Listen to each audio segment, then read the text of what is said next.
Mojawapo kati ya matukio ya uongo kwenye mpira wa miguu pale nchini Uingereza, lile tukio ambalo linakumbukwa sana la mwaka 1996 la mchezaji Ali Dia ambaye alijifanya ni binamu yake na nyota wa zamani wa AC Milan na mshindi pekee wa Ballon d'Or kutoka barani Afrika mwaka 1995, George Weah. Hili tukio bwana lilikuwa hivi: nyota huyu Ali Dia hakuwahi kabisa kucheza mpira wala hakuwa na historia yoyote ya kucheza mpira, lakini alichokifanya ni tukio ambalo haliwezi kusahaulika kabisa kwenye mpira, kwa sababu kocha wa Southampton Graham Souness alipigiwa simu na mtu ambaye alijifanya kuwa ni George Weah, na mtu huyo alimwambia kuwa Ali Dia alikuwa ni binamu yake na kwamba aliwahi kucheza PSG pamoja na timu ya taifa ya Senegal, akiwa amechezea timu ya taifa ya Senegal michezo 13. Baada ya hapo Souness alimwamini na kumpa Ali Dia mkataba wa mwezi mmoja bila kufanya uchunguzi wa kutosha. Hata hivyo, baada ya siku chache Southampton ilikuwa na majeruhi wengi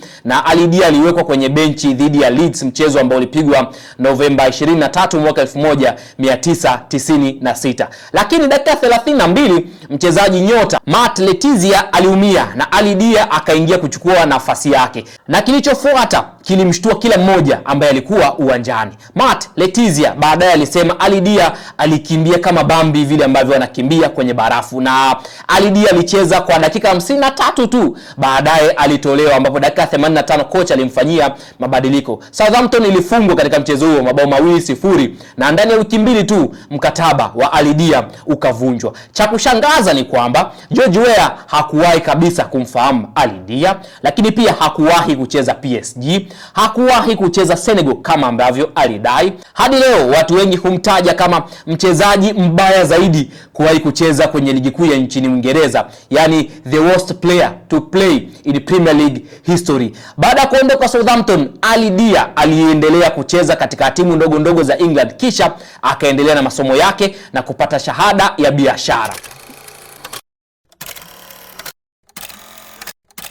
Na hii ndio hadithi ya uongo ambayo imedumu kwa zaidi ya miaka 30 pale nchini Uingereza, ya Ali Dia ambaye haikuwahi kujulikana ilikuwaje mpaka akaweza kumpigia simu kocha wa Southampton. Haijulikani ni yeye ama ni mtu gani, kwa sababu kwenye baadhi ya interview ambazo kocha huyu Souness ambaye amewahi kufanya katika kipindi cha karibuni amesema hakuwahi kujua yule mtu ambaye alimpigia simu ni nani, alitoka wapi na alipata wapi namba yake, lakini pia alipata wapi ujasiri wa kumdanganya kama vile ambavyo alidanganywa na akaweza kuingia mkenge. Kwa hiyo mpaka leo kocha hajui ilivyokuwa, lakini Ali Dia mwenyewe pia kwa leo hajulikani pia yuko wapi. Lakini hii ndio historia ya uongo kwa nyota huyo ambaye aliwahi kumdanganya kocha kwamba yeye ni binamu yake na George Weah. Na George Weah kwa kipindi kile mwaka 1996 alikuwa na jina kubwa sana kiasi kwamba makocha wengi walikuwa wanamfahamu na mashabiki wengi sana walikuwa wanamfahamu, lakini hakuwahi kabisa kumjua Ali Dia wala hakuwahi kumsikia.